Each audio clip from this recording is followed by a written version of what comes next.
Welcome back for the next lecture of the engineering mechanics.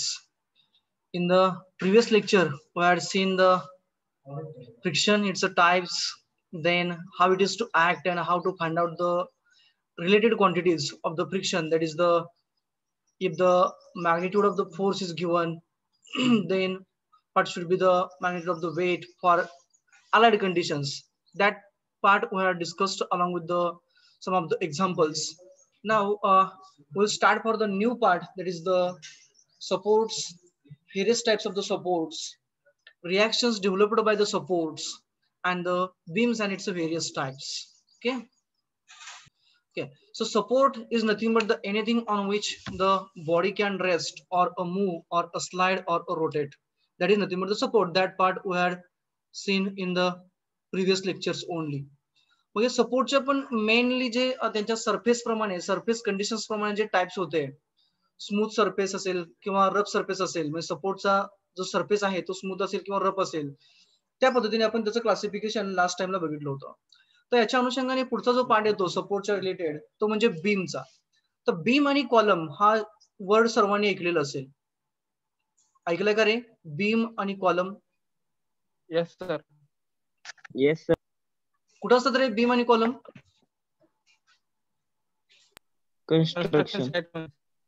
Construction मध्ये.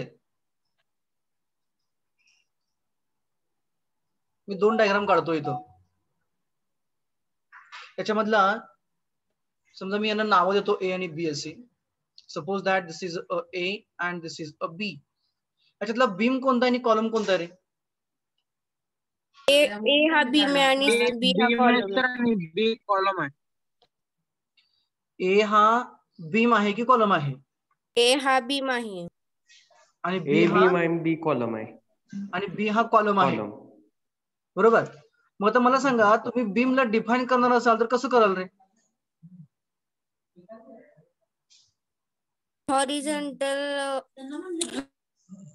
Horizontal beam is called. Horizontal beam is called as a beam. आता जास्त करून आपण हा शब्द कुठे वापरतो बीम आणि कॉलम? तर बीम आणि कॉलम हा शब्द आपण जास्तीत जास्त हा स्ट्रक्चर रिलेटेड वापरतो. कन्स्ट्रक्शन मध्ये आपण जास्तीत जास्त वापरतो. जर का आपण बीम बघितला, तुम्ही जर का स्लॅब असेल घरामध्ये तर तिथं बघितलं तर कसं राहते स्थापनाला की त्या मेंबरचा तो स्ट्रक्चरचा मेंबर आहे. Beam is nothing but the one of the member of a structure. Structure मध्ये वेगवेगळे मेंबर असतात. बीम असतो, कॉलम असतो, वॉल असते, स्लॅब असते, फुटिंग असते, जे फाउंडेशन्स असतात, त्यानंतर विंडोज असतात, डोअर्स असतात, त्याचे पॅनल्स असतात, छज्जा असते, लिंटेल असते. हे सगळेचे सगळे एलिमेंट्स आहेत कुणाचे? बिल्डिंगचे किंवा स्ट्रक्चरचे आपण म्हणू. तसाच बीम हा त्या स्ट्रक्चरचा एक एलिमेंट आहे. पण त्याची कंडिशन किंवा त्याची खासियत काय राहते? जर का त्याची लेंथ यल असेल, जर का त्याची लेंथ ही जर का यल असेल, विड्थ त्याची डब्ल्यू असेल आणि त्याची हाईट किंवा डेप्थ जर का डी असेल. आता विड्थ दिसत नाही इथं, तर आपण मी अजून केलेलं हिडन पॅरामीटर, म्हणजे कारण मी 2D डायमेन्शन काढलेली आहे. जर का 3D डायमेन्शन आपण बघितलं तर लेंथ, विड्थ आणि हाईट जर का बघितली आपण, किंवा डेप्थ म्हणजेच किंवा त्याला आपण हाईट असं म्हणतो, तर त्या केसमध्ये त्याचा वन ऑफ द डायमेन्शन म्हणजे out of length, width and height, one of the dimension is a larger at a cross section. जर का आपण क्रॉस सेक्शन घेतला तर क्रॉस सेक्शन कसं असणार आहे? मी त्याला कट केला बीमला, तर त्याचा क्रॉस सेक्शन हा आपला कसा असेल? साधारणतः या पद्धतीने असेल. कट केल्यानंतर किंवा आपण साईडने बघितलं तर त्याच्यामध्ये त्याचा वन ऑफ द डायमेन्शन हा जास्त असतो, त्याला आपण लेंथ असं म्हणतो. आणि अशा स्ट्रक्चरला आपण साधारणतः बीम असं म्हणतो. बरोबर. Respect to that beam and the supporting members we have to see the different types of the supports. त्याच्यामधला जो पहिला आणि सर्वात अंडरस्टँडिंगला जो सिंपल राहतो त्याचं नाव म्हणजे सिंपल सपोर्ट आहे. So first support we are considering here as a simple support. मग सिंपल सपोर्ट म्हणजे काय असेल? तर तो सिंपल सपोर्ट असताना त्याचं जे मेकॅनिझम राहतं किंवा तो सपोर्ट जो राहतो, तो सपोर्ट हा थोडासा एम्बेडेड असतो. म्हणजे कुठं? तिथं जमिनीवरती जिथं ती खुंटी किंवा जो खांबा किंवा जो काय थापा होता तो आपण जो लावलेला होता त्या ठिकाणी काय होतं? तर त्या ठिकाणी तो काय केलेला असतो? आपण बरोबर जमिनीमध्ये एम्बेडेड केलेला असतो. म्हणजे जमिनीमध्ये आपण त्याला थोडासा आपल्या भाषेमध्ये रुतवलेला असतो. म्हणजे कसं असणार? समजा हा तुमचा तो सपोर्ट आहे आणि त्याची काय असणार आहे? जर का आपण त्याच्यावरती बीम ठेवलेला असेल तर बीम ठेवण्या अगोदर तो थोडासा ग्राउंड मध्ये असा हा एम्बेडेड असणार आहे. ही तुमची ग्राउंड लेवल असणार आहे वरची. This is the ground level and this much portion, हा जो पोर्शन आहे तो पोर्शन काय केला आपण जमिनीमध्ये, तो काय केला थोडासा इन्सर्ट केलेला आहे आणि नंतर पॅक केलेला असतं इथं. तर या सपोर्टची खासियत काय राहते की याच्यावरती जर का आपण बीम ठेवला तर त्याच्यावरती तो बीम हा सिम्पली ठेवला जातो. I would like to change the colour, मी कलर चेंज करतो त्याचा. हा बीम जर का याच्यावरती ठेवलेला असेल तर बीम हा आपला साधारणतः अशा पद्धतीने सिम्पली याच्यावरती ठेवलेला असतो. जर का सिम्पली बीम जर का आपण याच्यावरती ठेवला तर त्या केसमध्ये आपण त्या सपोर्टला सिंपल सपोर्ट असं म्हणणार. म्हणजेच काय केलं आपण इथं, तर हा जो आपला बीम होता त्या बीमला दिलेला जो सपोर्ट आहे तो सिंपल सपोर्ट आहे. आता सिंपल कधी म्हणायचं, तर जस्ट आपला जो बीम जो आहे तो बीम जर का त्याच्यावरती फक्त आपण ठेवलेलं असेल, म्हणजे आपल्या भाषेमध्ये टेकवलेलं असेल, तर त्या केसमध्ये आपण त्याला सिंपल सपोर्ट म्हणणार. म्हणजे इथं जे दोन कॉलम दिसतात आपल्याला, ते दोन कॉलम जे आहेत दोन्ही साइडचे, त्या दोन कॉलम वरती आपण जस्ट वरती बीम ठेवलेला आहे, त्याच्यामुळे आपण त्याला काय म्हणणार, ह्याला आपण सिंपल सपोर्ट म्हणणार. जर समजा बीमचा जो लोड आहे टोटल, त्याचं वेट हे बरोबर सेंटरला ऍक्ट होणार, त्याचं वेट कुठे ऍक्ट होणार, बरोबर सेंटरला ऍक्ट होणार. त्या केसमध्ये जी बीमची डायमेन्शन असते तिला स्पॅन असं म्हटलं जातं. म्हणजे साधारणतः हे सेंटर टू सेंटर जे डिस्टन्स राहतो, लेंथ एल आपण म्हणू त्याला, ती म्हणजे काय असणार, तो स्पॅन असणार. तर इथं या केसमध्ये मी काय केलंय की फक्त कॉलम टू कॉलम घेतलेला आहे. कॉलम टू कॉलम स्पॅन म्हणजे दोन कॉलमच्या मधलं जे अंतर आहे त्याला मी स्पॅन असं म्हटलं, ते आपलं एल आहे. आणि जे वेट आहे कुणाचं, बीमचं, ते डब्ल्यू आहे. जर का फक्त ह्या दोन सपोर्ट वरती जर का असा बीम आपण ठेवलाय, जस्ट त्याच्यावरती प्लेस केलाय, तर या वेट डब्ल्यू पैकी किती वेट या सपोर्ट वरती येईल आणि किती वेट या सपोर्ट वरती येईल.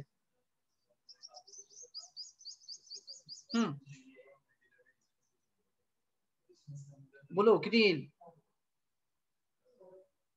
दोघं कसे आहेत, सेम इलेव्हेशनला आहेत. वरची जी हाईट आहे ती दोन्ही सेम आहे. वेट बरोबर सेंटरला आहे. सेंटर पासून या बाजूचा डिस्टन्स समजा L/2 आहे. This distance is L/2 means the remaining also L/2. Half of distance आहे. म्हणजे किती लोड यायला पाहिजे रे या सपोर्ट वरती आणि इकडच्या सपोर्ट वरती. समजा इकडचा सपोर्ट ए आहे, इकडचा सपोर्ट जो आहे तो बी आहे. बोला पटपट किती येईल, किती येईल, वन सेकंड. हाफ येईल की नाही आहे. म्हणजे या साईडला W/2 येईल व्हर्टिकली डाऊनवर्ड, आणि या बाजूला किती ट्रान्सफर होईल, रिमेनिंग W/2 या बाजूला ट्रान्सफर होईल. मग मला सांगा जी रिॲक्शन येणार कुठं, इथं ए च्या ठिकाणी आणि बी च्या ठिकाणी किती रिॲक्शन्स येतील रे. आता लोड आपला व्हर्टिकली डाऊनवर्ड येतोय, म्हणजे कॉन्टॅक्टिंग सरफेस कुठे आपला, हा आपला कॉन्टॅक्टिंग सरफेस. एक मिनिट मी कलर चेंज करतो. आपला कॉन्टॅक्टिंग सरफेस जो आहे तो कॉन्टॅक्टिंग सरफेस आपला इथं आहे. मी थोडासा डार्क केला, हा इथेही कॉन्टॅक्टिंग सरफेस आहे. म्हणजे येणारी रिॲक्शन कुठे येणार, बरोबर या कॉन्टॅक्टिंग सरफेसला परपेंडिक्युलर. कॉन्टॅक्टिंग सरफेस कसं आहे आपला, हॉरिझॉन्टल आहे. As the contacting surface is horizontal, so reaction will be vertical at this contact point. This is RA. Similarly, at this contacting point, the reaction will be vertically upward, and it will be perpendicular to this contacting surface. It will be RB. B stands for the name of that support. End जो आहे त्या सपोर्टचा तो B आहे, इकडे A आहे. A सपोर्टच्या ठिकाणी आलेली reaction RA, B सपोर्टच्या ठिकाणी आलेली रिॲक्शन RB आहे. हे झालं सिंपल सपोर्ट साठीचं. Simple supports offers only one reaction.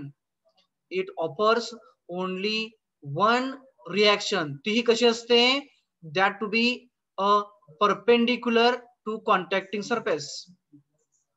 Perpendicular to the contacting surface.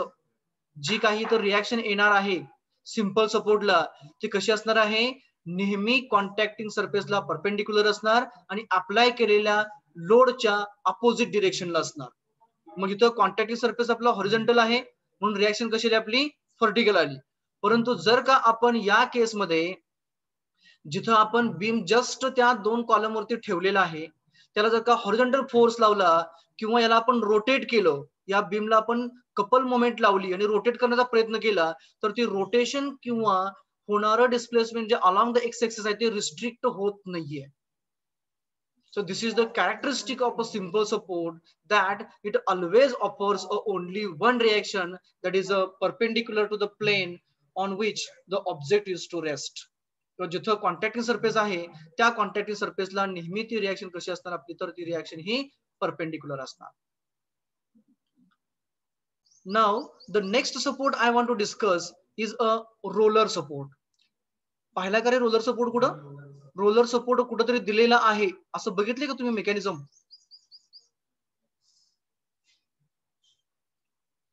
Sir ते गाडी वगैरे पुढे जाऊ नये म्हणून दिलेला असतो तो सपोर्ट काय? रोलर सपोर्ट, रोलर म्हणजे तुम्हाला लक्षात आलं असेल आता, रोलर म्हणजे काय असणार? स्पियर असणार, गोल असणार. ते बघितले का असं कुठं कधी रे?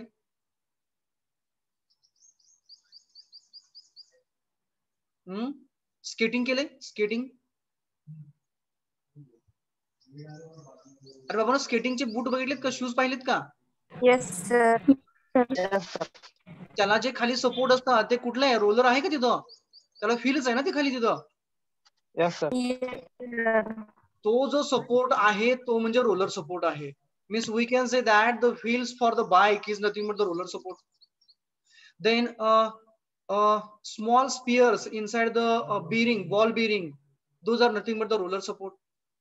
Then wheels for the railway wagon, जो रेल्वेचा डबा असतो त्याला जे खाली जे चाकं असतात, those are nothing but the roller support. मग मला सांगा रोलर सपोर्ट रिएक्शन किती देईल आता? जसं आपण म्हटलं की simple support offers only one reaction, that to be perpendicular to the contacting surface. तसं रोलर सपोर्ट किती रिएक्शन देईल? मी पहिला डायग्राम काढतो आणि नंतर तुम्ही सांगा मला. Suppose that here we have this as a beam. हा आपला बीम आहे, हॉरिझॉन्टल बीम आहे आणि याला आपण जे सपोर्ट दिलेला आहे तो सपोर्ट आपला कसा आता रोलर सपोर्ट आहे. समजा मी त्याला भरीव करतो जरा थोडासा. हा भरीव सपोर्ट आहे रोलर आपला असा, म्हणजे कम्प्लीट फील्ड आहे. Suppose that this is a A and this is a B. ते आपले दोन सपोर्ट आहेत, हे रोलर सपोर्ट आहेत. आणि आता याच्यावरती मी काय करतोय तर त्याला नाव देतो. समजा हा माझा ए आहे आणि हा माझा बी आहे. नाव suppose that they are resting. आता रोलर सपोर्ट आहे म्हणजे तो खाली कुठेतरी रेस्ट करणारच आहे, बरोबर का? म्हणजे गाडीचं जर का फील असेल तर ते कुठं असणार आहे? बरोबर रोडवरती असणारच आहे. किंवा आपल्या आगनगाडीचं जे काही बुगी असणार आहे, डबा असणार आहे, त्याचं जे फील असणार आहे ते कुठं असणार आहे? रेल्वे रुळावरतीच असणार आहे.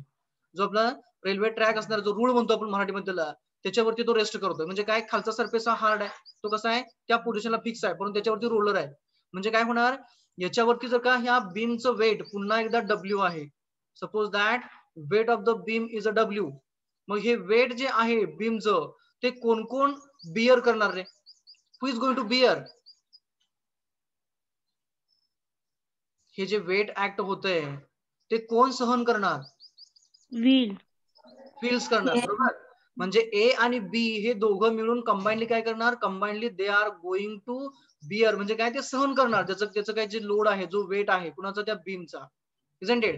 And that load will be get balanced by A and B. Means A and B are going to offer a reaction. की असं कधी पाहिलंय? रेल्वे रुळावरती एखादी आगनगाडी उभी आहे आणि ती आहे तशी खालीच गेलीये, त्या ट्रॅक मध्ये खाली रुतत गेलेली आहे. असं कधी पाहिलं का आपण रे? No sir.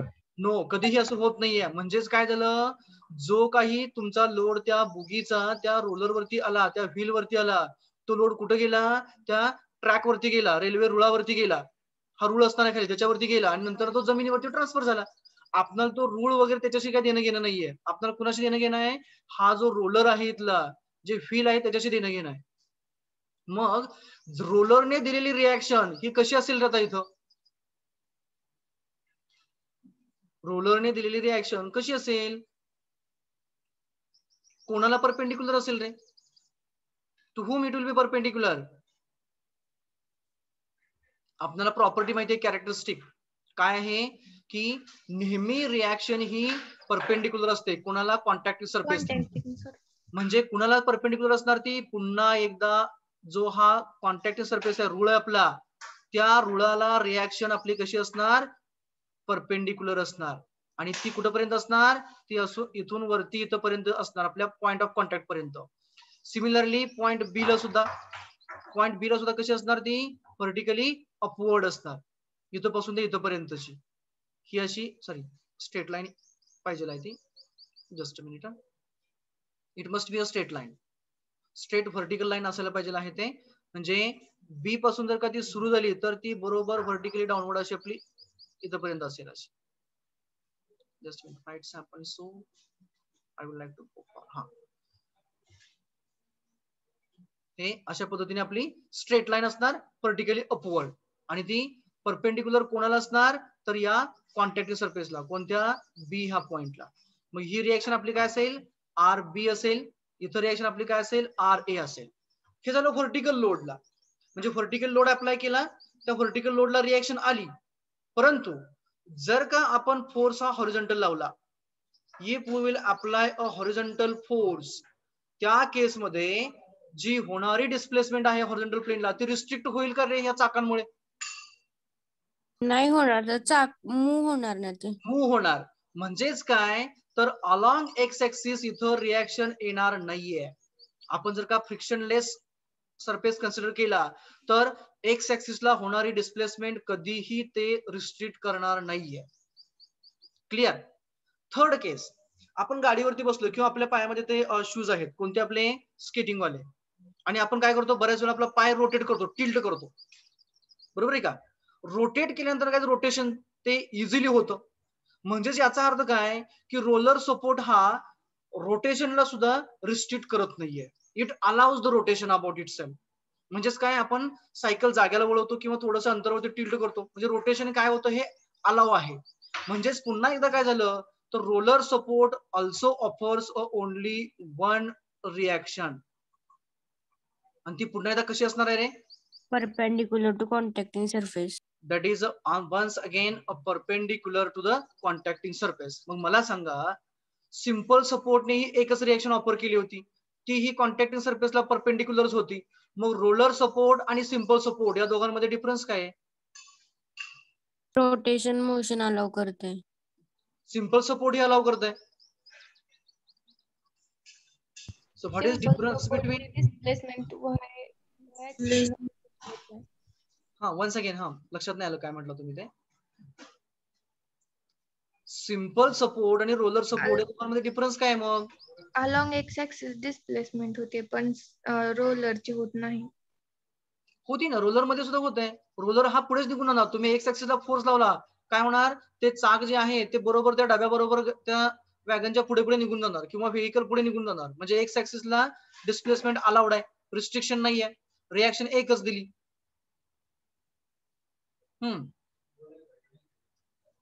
बोला मग दोघांमध्ये मेन डिफरन्स काय आहे रोलर सपोर्ट आणि सिंपल सपोर्ट मध्ये? सपोर्ट मूव्ह होतो, तो सपोर्ट मूव्ह नाही होत. एक्झॅक्टली.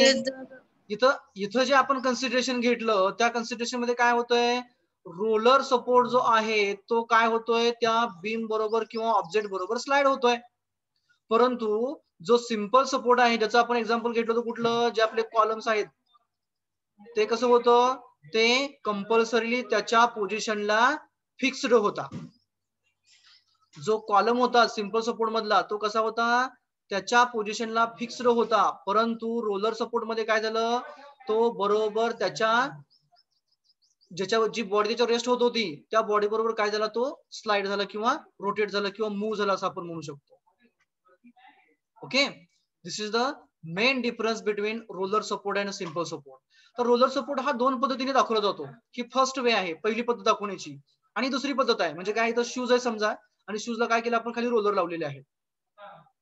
एक पद्धत झाली. दुसरी काय, आपण इन्क्लाइन सरफेस वरून चाललोय, आता सरफेस इन्क्लाइन आहे पण त्याच्यावरती काय केलं आपण, पुन्हा एकदा आपल्या हे तसे शूज आहेत, इथं रिएक्शन येणार. समजा पुन्हा हे काय आहे, एंड बी आहे आणि एंड ए आहे. तर नो डाऊट की ए च्या ठिकाणी जी येणारी रिएक्शन आहे ती रिएक्शन कशी असणार आहे, या कॉन्टॅक्टिंग सरफेसला परपेंडिक्युलर, म्हणजे कोणता, ज्याच्यावरती रोलर स्लाइड होतोय त्या सरफेसला रिएक्शन परपेंडिक्युलर, म्हणजे हा हॉरिझॉन्टल सरफेस असेल तर इथली रिएक्शन कशी असणार, बरोबर व्हर्टिकली अपवर्ड असणार. This is a reaction R A झालं. What about the R B, जी रिएक्शन आर बी असेल ती कशी असेल रे, एनीवन? आर बी रिएक्शन कशी असेल, किती आर ए सारखीच असेल, बोलो कशी असेल? बी ह्या पॉइंटची रिएक्शन कशी असेल, इनक्लाइंड असेल, parallel to contacting surface. Sorry, perpendicular to contacting surface. नेहमी लक्षात ठेवायचं, रिॲक्शन ही नेहमी कॉन्टॅक्टिंग सरफेसला परपेंडिक्युलर असते. मग कॉन्टॅक्टिंग सरफेस कुठं आहे? रोलरचा कॉन्टॅक्टिंग सरफेस हा इथं आहे, बरोबर आहे का? हा सरफेस त्याचा कॉन्टॅक्टिंग सरफेस झाला. या सरफेसला रिॲक्शन परपेंडिक्युलर असणार आणि ती कुठपर्यंत असणार? इथपर्यंत असणार. So this will be the reaction we can say. ती कोणाला परपेंडिक्युलर झाली? या पॉइंटला परपेंडिक्युलर झाली. डिरेक्शन पुन्हा एकदा कसं असणार? असं अपवर्ड साईडला असणार. ही RB असणार आणि इथं काय होणार? तर रिॲक्शन RB आपली काय करणार? तर हॉरिझॉन्टल बरोबर काही अँगल करणार. मग तिने हॉरिझॉन्टल बरोबर केलेला अँगल हा किती असेल? आता this angle I want to have. मी काय करतो, या सपोर्टचा जो प्लेन आहे तो प्लेन मी इन्क्लाइन प्लेन पुढे पुढे घेतला. त्याचा अँगल आपण किती घेतला होता? 30 डिग्री घेतला होता. हा अँगल किती घेतला? 90 डिग्री आहे. म्हणजे हा किती पाहिजे रे? 60 डिग्री झाला. म्हणजेच काय झालं? इथं जी ही रिॲक्शन आहे RB वाली रोलरने दिलेली ती एकच असणार. ती कशी असणार? त्या कॉन्टॅक्टिंग सरफेसला परपेंडिक्युलर असणार किंवा तिचा अँगल हा एक्स ऍक्सिस बरोबर 60 डिग्री एवढा असणार. Clear? Is it clear? Yes, sir. Now, after this, the next type of the support will go for. हा रोलर झाला, सिंपल सपोर्ट झाला. नेक्स्ट टाइप जो सपोर्ट आपला आपण जो घेणार आहे तो म्हणजे हिंज्ड सपोर्ट. हिंज हा शब्द ऐकलाय का तुम्ही कधी? हिंज, हिंज सपोर्ट किंवा HINGE म्हटलं तरी चालेल. ऐकलंय का रे हिंज सपोर्ट? अरे ऐकलं की नाहीये? May be you have heard Marathi word. मी सांगतो, बिजागिरी. ऐकला शब्द बिजागिरी? Yes sir. त्या बिजागिरीलाच हिंज्ड सपोर्ट असं म्हटलं जातं. Hinge support use to offer two reactions, that is along the X axis and along the Y axis. बऱ्याच वेळा हिंज सपोर्ट हा किंवा पिन सपोर्ट हा फक्त असा पिन दाखवला जातो किंवा तो या पद्धतीने दाखवला जातो. सेकंड टाइप जो आहे हिंज सपोर्ट किंवा पिन सपोर्ट दाखवण्याचा तो म्हणजे अशा पद्धतीने, हा इथं पिन केलेला असतं आणि हे इथं बरोबर एम्बेडेड किंवा फिक्स्ड असतो. या पोझिशनला कसं असणार? हा फिक्स असणार, म्हणजे भिंतीमध्ये असणार हा, बरोबर. आणि काय केलं आपण? हे दरवाजाचं डोअरचं कन्सिडरेशन घेतलं, लॅचेसचं, तर इथं हे हिंज केलेलं आहे म्हणजे पिन केलेलं आहे. किंवा इकडच्या बाजूला हा फक्त पिन केलेला आहे. किंवा मी सरळ सरळ या बाजूला या टाईपचा सपोर्ट घेतो. म्हणजे या केसमध्ये काय होतं? जर का आपण बीमला रोटेट केलं कुठं? एका एंडला, कोणत्याही ए एंड असू द्या किंवा बी एंड असू द्या, म्हणजे एका साईडला समजा आपण सपोर्ट दिलाच नाहीये, बी एंडला फक्त लावलेला आहे आणि आपण काय केलं? त्याला रोटेट केला. याचा आणखी एक एक्झाम्पल म्हणजे हँडपंप. हँडपंप पाहिला सर्वांनी? हापसा. Yes sir. त्याचं जे हँडल असतं की नाही, हँडल, तो हँडल म्हणजेच आपलं काय झालं तर तो आपला पिन सपोर्ट किंवा त्याला आपण काय म्हणू? त्याला आपण आपला हिंज सपोर्ट म्हणू. इथं काय होतं? तिथं फक्त रोटेशन अलाउड असतं. त्या हँडपंपच्या ठिकाणी त्या हँडलचं फक्त रोटेशन अलाउड असतं. डिस्प्लेसमेंट एक्स ऍक्सिसला आणि वाय ऍक्सिसला रिस्ट्रिक्टेड असते. म्हणजेच काय? Suppose that here the force acting on this beam is a incline one. समजा याचा अँगल हा थीटा आहे आणि हा फोर्स F आहे, हा ऍक्ट होतोय. त्यावेळेस काय होणार? बीच्या ठिकाणी नो डाऊट याचा एक कंपाऊंड काय असणार आहे? व्हर्टिकली डाऊनवर्ड येणार आणि दुसरा कंपाऊंड काय असणार आहे? हॉरिझॉन्टली राईट साईडला असणार. म्हणजेच व्हर्टिकली डाऊनवर्ड जो कंपाऊंड आहे FY जो आहे, त्याच्यामुळे जी होणारी डिस्प्लेसमेंट आहे वाय डिरेक्शनला, ती ए आणि बी ह्या दोन्ही ठिकाणी रिस्ट्रिक्ट होणार. म्हणजे काय होणार? ए च्या ठिकाणी जी रिॲक्शन असणार ती कशी असणार? या कॉन्टॅक्टिंग सरफेसला परपेंडिक्युलर, म्हणजे कशी असणार? ही व्हर्टिकल असणार, कारण आपण कॉन्टॅक्टिंग सरफेस हा बरोबर हॉरिझॉन्टल घेतलेला आहे. So this is a perpendicular, बरोबर. सिमिलरली बी च्या ठिकाणी सुद्धा आपण हॉरिझॉन्टल सरफेस घेतलेला आहे कॉन्टॅक्टिंग, म्हणजेच इथली रिॲक्शन सुद्धा कशी असणार? या कॉन्टॅक्टिंग सरफेसला परपेंडिक्युलर म्हणजेच व्हर्टिकल असणार. आता मला सांगा, RAY म्हणतो मी इथं का? कारण दोन येतात, एक्स आणि वाय दोन्ही रिॲक्शन येतात, म्हणून मी त्याला ए च्या ठिकाणची व्हर्टिकल वाली RAY म्हटलं आणि बी च्या ठिकाणची व्हर्टिकल मी RBY असं म्हटलं.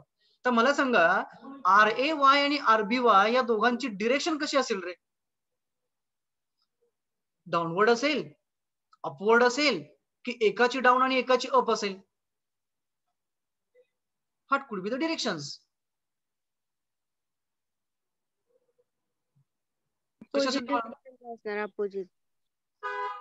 Opposite to the RAYAT RBY ला अपोजिट असणार. रिॲक्शनची डिरेक्शन आपण कशावरून ठरवतो रे? बेसिक पासून आपण पुढे जाऊ म्हणजे तुला लक्षात येईल ते. Perpendicular to contracting surface. Perpendicular झालं पण डिरेक्शन कशी ठरवतो आपण? कोऑर्डिनेट ऍक्सिस वर. Opposite direction. कशाच्या अपोजिट डायरेक्शनला? फोर्सच्या. वन सेकंड, थोडं मोठ्याने कुणीतरी आन्सर दिलं तर. फोर्सच्या किंवा वेटच्या.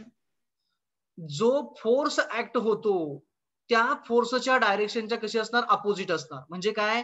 समजा हा स्पियर आहे, हा स्पियर ग्राउंड वरती रेस्ट होतोय, म्हणजे त्याचं वेट काय होतंय? व्हर्टिकली डाऊनवर्ड येत आहे. त्यावेळेस इथं असणारी रिॲक्शन कशी असणार? व्हर्टिकली अपवर्ड असणार, ऍक्शनला अपोजिशन. परंतु तुम्ही काय केलं? हाच स्पियर आहे, तुम्ही काय केला? तो भिंतीवरती किंवा स्लॅबवरती असा वरती मारला. हा तुमचा स्लॅब आहे, हा स्लॅब वरती मारला म्हणजे काय होणार? ह्या स्पियरने अप्लाय केलेला जो फोर्स आहे किंवा हा बॉल आहे, समजा बॉल तुम्ही वरती स्लॅब वरती मारताय, त्याने अप्लाय केलेला फोर्स व्हर्टिकली अपवर्ड आहे. तिथं रिॲक्शन कशी असणार रे? Vertically downward. Reaction vertically downward म्हणजे रिॲक्शन नेहमी ऍक्शनच्या अपोजिट असतं. मग आता इथं ऍक्शन कशी आहे रे? ऍक्शन जी होतीये ती व्हर्टिकली डाऊनवर्ड होते की अपवर्ड होतीये? डाऊनवर्ड. डाऊनवर्ड होती की नाहीये? एफचा कंपोनंट वाय घेतोय, तो खाली येतोय म्हणजे ऍक्टिव्ह फोर्स आहे, म्हणजे ऍक्शन डाऊनवर्ड आहे. म्हणजे रिॲक्शन कशी असणार? व्हर्टिकली अपवर्ड असणार.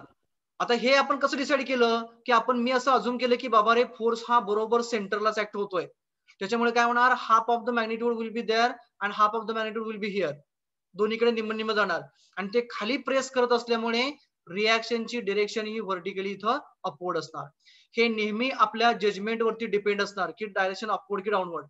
डायरेक्शन जरी तुमची रॉंग झाली सॉल्व्ह करत असताना, तर फक्त तुमचं सॉल्व्ह केल्यानंतर ना आन्सरला मॅग्निट्यूडला जे साइन येतं ते साइन फक्त निगेटिव्ह येतं. निगेटिव्ह साइन आले काय समजायचं? डायरेक्शन चुकलेली आहे, we have to correct it. फक्त एवढंच मिनिंग राहतं. परंतु जर तुमचं जजमेंट बरोबर असेल तर 100% तुमची डायरेक्शन ही बरोबर येते. हे झालं RAYचं. आता हा हिंज सपोर्ट आहे, म्हणजे याचा जो एक्स कंपाऊंड आहे या फोर्सचा, तो काय करणार? ए च्या ठिकाणी या बीमला राईट साईडला डिस्प्लेस करणार आणि बी च्या ठिकाणी सुद्धा काय करणार? तो राईट साईडला डिस्प्लेस करणार. मग जर का त्याची डिस्प्लेसमेंट ए च्या ठिकाणी राईट साईडला होत असेल, कशामुळे? या फोर्समुळे, परंतु ऍक्च्युअली डिस्प्लेसमेंट होते का रे इथं? No sir. होत नाहीये. म्हणजेच तिथं रिॲक्शन आहे. ए च्या ठिकाणी रिॲक्शन आहे अलॉंग द एक्स एक्सिस आणि बी च्या ठिकाणी सुद्धा रिॲक्शन आहे अलॉंग द एक्स एक्सिस. म्हणून शक्यतो काय करायचं? नेहमी सपोर्टच्या ठिकाणी सुरुवातीला एक्स आणि वाय एक्सिस डॉटेड काढून घ्यायचे, म्हणजे आपल्याला काय होतं? आयडिया क्लिअर होते.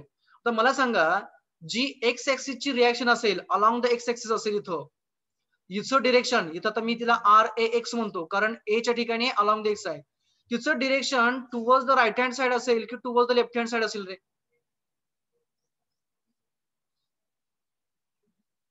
ए च्या ठिकाणी राईट हँड साइड.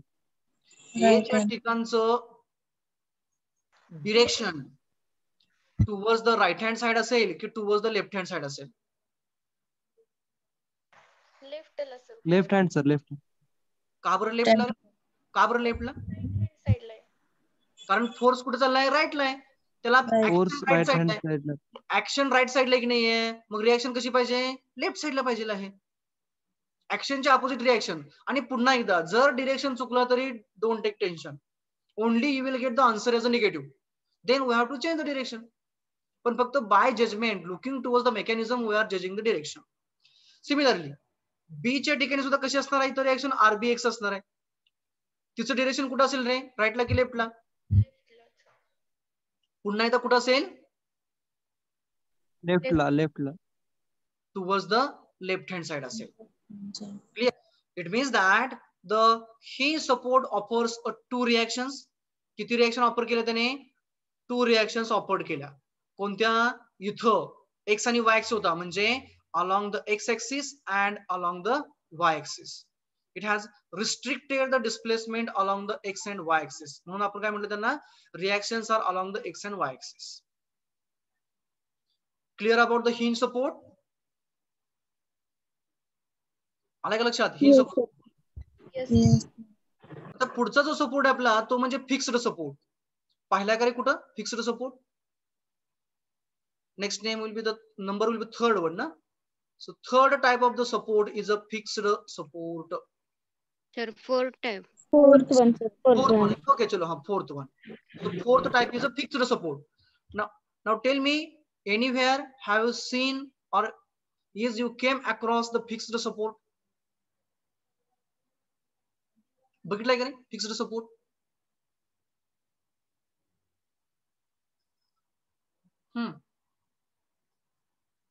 बोला बाळांनो, फिक्स सपोर्ट बघितलाय का कुठं? टेबल वर असलेला ना सर? टेबल टेबल हा सिंपल सपोर्ट झाला. आपण टेबलवर जर का काहीतरी म्हणू ठेवतो, शकतो का? टेबलवरती जर का आपण काहीतरी एखादं पॉट वगैरे ठेवलं किंवा काहीतरी वस्तू ठेवल्या तर त्यांना तो सिंपल सपोर्ट झाला टेबल हा. सर ते खुंटी विणते ते. राईट. अरे अगदी बरोबर आहे बाळा. ते खुंटी हा काय झाला, खुंटी म्हणजे जर का आपण आता जर का आपण सपोर्टच्या भाषेमध्ये बघितलं तर खुंटीसाठी भिंत ही फिक्स्ड सपोर्ट झाली. खुंटीला आपण काय म्हणतो तर पेग म्हणतो मराठीमध्ये, सॉरी इंग्लिशमध्ये पेग म्हणतो आणि मराठीमध्ये खुंटी म्हणतो. ज्यावेळेस ती खुंटी जमिनीमध्ये आपण लावू त्यावेळेस जमीन किंवा earth is a fixed support for that peg. If you are inserting that peg in a wall, then in that case that wall is a fixed support for that peg. किंवा आयडियल एक्झाम्पल जर का आपण बघितलं, जर का दोन materials म्हणजे काय, दोन कागद जर का आपण एकमेकांना चिटकवले ते चिपकवण्यासाठी जर का आपण गम वापरला, डिंक वापरला तर तो डिंक हा काय असणार आहे, fixed support for both the things. एक मी थोडंसं आयडियल एक्झाम्पल घेतलं. किंवा आपण जर का काय केलं, एखादं कायला आपण एखादा वॉलपेपर आणला समजा, किंवा कायला आपण एखादं कॅलेंडर आणलं आणि कॅलेंडर आपण काय केलं भिंतीवरती लावलं. परंतु कॅलेंडर भिंतीवरती लावताना आपण काय केलं, त्याला चारी बाजूला पिन केलं, चारी बाजूला पिना लावून त्याला फिक्स्ड केला. कुठं? त्या भिंतीवरती. तर त्या केसमध्ये त्या ज्या पिन्स आहेत तिथं आपण लावलेल्या त्या चारी पिन्स मिळून काय होतो तर त्याला फिक्स्ड सपोर्ट होतो. म्हणजे काय, नो रोटेशन नो ट्रान्सलेशन. त्या केसमध्ये तो काय झाला आपला फिक्स्ड सपोर्ट झाला. किंवा तुम्ही आणखी हे बघितलं असेल बघा, I would like to take an example of that fix support. म्हणजे काय असणार आहे, suppose that here I have a wall. ही काय आहे, भिंत आहे. ओके. आणि याच्यामध्ये काय केलं आपण, बीम इन्सर्ट केला. तर बीम इन्सर्ट केला म्हणजेच काय केलं आपण, ती पेग इन्सर्ट केली. म्हणजेच काय, आपण खुंटी घेतली. इथं ह्या भिंतीमध्ये आपण काय केलं, we have inserted this peg, त्याला आपण खुंटी असं म्हणतो. आता या केसमध्ये जर का आपण याच्यामध्ये फिक्स्ड एम्बेडेड केलं, म्हणजे हे क्रॉस सेक्शन लाईन येतील तुमच्या, हॅचिंग लाईन्स येतील. ह्या मी सर्व काढत नाहीये, जास्त वेळ जाईल त्याला. परंतु हे कसं राहतं, पूर्णपणे हॅचड केलं जातं कारण आपण क्रॉस सेक्शन घेतोय. याच्यावरती जर का मी लोड या बाजूला लावला, suppose that I have applied the force F. हा त्याचा स्पॅन आहे, लेंथ L मीटर एवढी आहे आणि A च्या ठिकाणी ते फिक्स्ड केलंय. तिथं काय केलंय, A च्या ठिकाणी फिक्स्ड केलंय. म्हणजे काय, नो रोटेशन नो ट्रान्सलेशन. तर फोर्स F लावल्यामुळे काय होईल रे इथं A च्या ठिकाणी, म्हणजे मेकॅनिझम काय होऊ शकतं, ते रिस्ट्रिक्ट होणार आहे नो डाऊट. परंतु काय होईल रे मेकॅनिझम,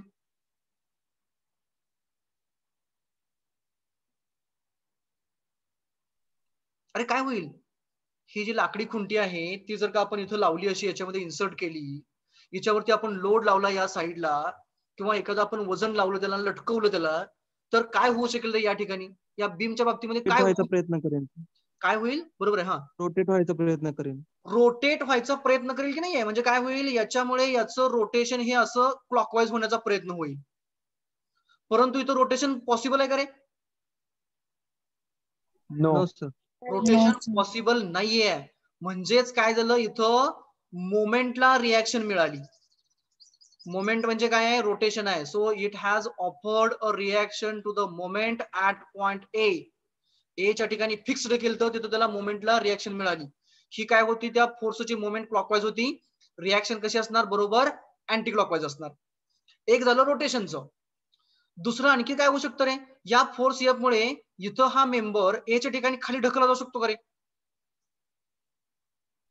असा ढकलला जाऊ शकतो. परंतु हा ढकलला जातोय का, नो, नाही. म्हणजेच जर का मी इथं एक्स आणि वाय ऍक्सिस जनरेट केले तर इथं आपण असं म्हणू शकतो की त्या फोर्स एफ मुळे याचं प्रोबॅबल डिस्प्लेसमेंट हे डाऊनवर्ड होत होतं, परंतु ते प्रोबॅबल होणारं डिस्प्लेसमेंट हे रिस्ट्रिक्ट झालं. कशामुळे?